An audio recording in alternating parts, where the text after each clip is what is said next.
Hi, and welcome to another narration, presented by yours truly, Cryptids Roost. Let's just take a moment's silence for all the haters. That's enough. Be sure to check out the blooper reel at the end of the video, which is then followed by the end screen where you will find more videos listed.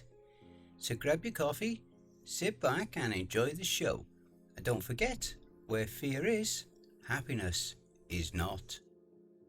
I am a subcontractor for an agency that fights monsters, part 3. This awesome series is written by Reddit author Aqibali1993. And be sure to check out his new book, The Dark Ranger, Arc 1, Redhill Town. The Amazon link to that will also be listed below in the description.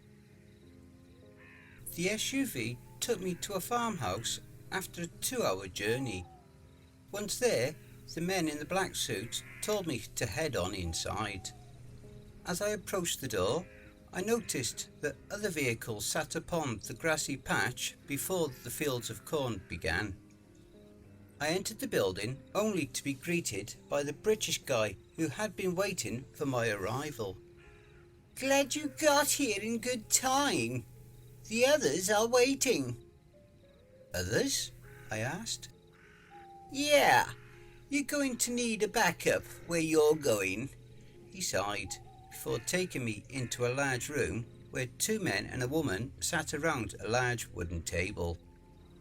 Jessica Stone, the sniper who had saved me from an horrific demise at the hands of the creatures in the forest, greeted me with a nod. I had met her once before, whilst working at the SDF. She was working with a ranger unit on a top secret mission that I wasn't a part of. From what I knew of her, she was very skilled in her marksmanship. The other 2 were new to me. A younger looking man who looked like he was a Special Forces operative. The other, a middle-aged African American guy who was built like a tank. I sat in one of the vacant seats and waited for the British guy to begin his mission briefing. "Right, all of you are here. Some of you have met before, but for those who haven't, you'll have plenty of time to greet each other later. You're probably wondering why I've gathered you here on short notice, so I'll get to the point. A few months ago, we discovered that someone was genetically engineering creatures. We don't know the reason why, nor do we know their motives. The SDF have conducted a thorough investigation and concluded that samples from various creatures had gone missing around the same time that one of their research staff had left the agency. We finally have the coordinates of his lab. Your job is to secure it and gather any intel on where he could be. A transport helicopter will arrive to take you there in 15. Any questions?" "Yeah," I put my hand up. "My armour was heavily damaged last time. Could also do with some better weapons." "The SDF has given us 4 of their Mark II Ranger units. They've been custom built to your specifications, along with some of their state-of-the-art weaponry. If you'll all follow me to the other room," he finished, before leading us to the room next door. As I entered the room behind the others, I noticed 4 suits resting upon armour stands. We all got changed into the suits and instantly noticed they were lighter and more comfortable than all current variants of body armour. The helmets covered our full faces and had a large curved visor which displayed a heads-up display, along with settings for night and thermal vision. I had heard of these suits but had never seen them in the flesh. All the SDF Rangers wore these suits now, as standard. Across the room was a large glass weapons case filled to the brim with rifles, attachments and ammunition. I picked out a modified Mark 17 with a red dot scope and a small grenade launcher. I noticed a familiar pistol. the M1911, and took it too, along with ammunition for my weapons. Jessica picked the Barrett XM109. I guess it was a better choice for her slender body than the 50 caliber due to less kickback. Brian Anthony, the big tank, picked out a Benelli M3 Super 90 along with a few boxes of ammunition. Carl Walker, the Spec Ops guy, chose to go with a Mark 16, similar to the Mark 17 except it used a 5.56 rounds rather than a 7.62. According to him, he preferred accuracy and a larger magazine over firepower. The four of us moved outside as an MV-22 Osprey prepared to land in the large space in front of the farmhouse. We all got aboard before setting off. "I had heard you served in the SDF," Carl inquired after pressing a button on his helmet to switch his comms on. "Yeah, I left a few years back. I'm sorry I don't know much about you guys except for Jessica," I replied. "I was in the Navy SEALs for 5 years before leaving last summer. The British guy called me and asked if I was up for a mission. I was itching for some action, so I decided to take him up on his offer. That big guy over there is Brian.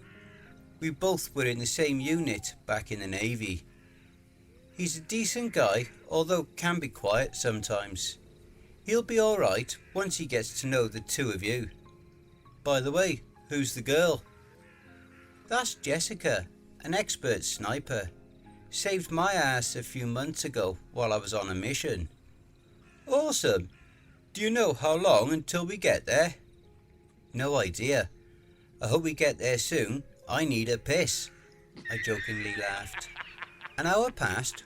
We finally arrived at an old concrete complex surrounded by nothing but endless woodland. The helicopter hovered above a clearing big enough to land before dropping down to the ground. We all jumped out, weapons drawn, surveyed our surroundings before clearing the Osprey for takeoff. Everyone switched their radios on before we advanced upon the entrance of the structure. A large bulkhead door prevented us from entering. Carl removed the fascia plate on the intercom and began to fiddle with the wires until a click behind the wall sounded. Brian opened the door, aiming his shotgun into the darkness that lay before us, leading us in. After the light from the entrance faded, we switched to night vision. A long hallway took us to a large chamber where multiple computers and screens were smashed up, littering the floor. The place was a complete mess, as if everyone had just left in a hurry.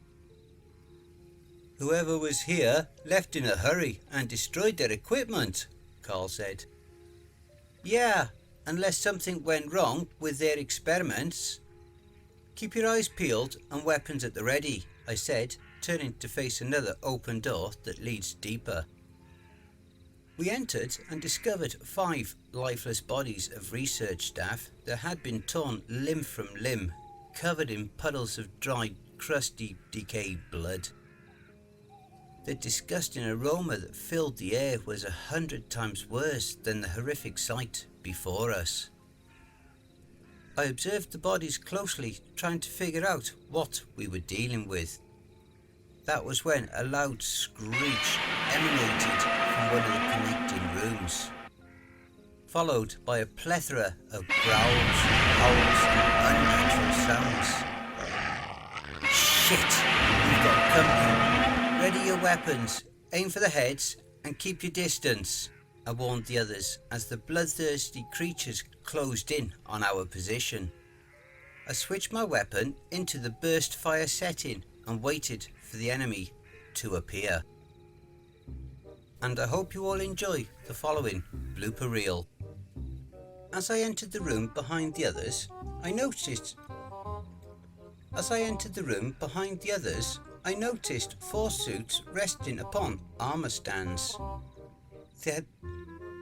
The helmets covered our full faces and had a large curved visor which displayed a heads-up display, a better grip and a small grenade launcher. Jessica picked the Barrett XM109. The four of us moved outside as an MV Osprey prepared to land. The four of us moved outside as an MV-22 Osprey prepared to land in the large space in front of the farmhouse. Carl inquired after pressing a button on his helmet to switch his comms on. I warned the others as the bloodthirsty creatures closed in on our position. Make sure to check out Aqibali1993's Reddit. Make sure to check out Aqibali1993's Reddit for more brilliant stories. Hey family, please be so kind as to punch the like button and smack the ass of the subscription button as well. And remember to chokehold that notification bell and then select all. That way you'll receive all notifications each time I upload a new video. And by subscribing, you'll be the first to see all of our new spooky creepypasta stories. A very big thank you to Aqibali1993 for allowing me to narrate this awesome series. Make sure to check out Aqibali1993's Reddit for more brilliant stories.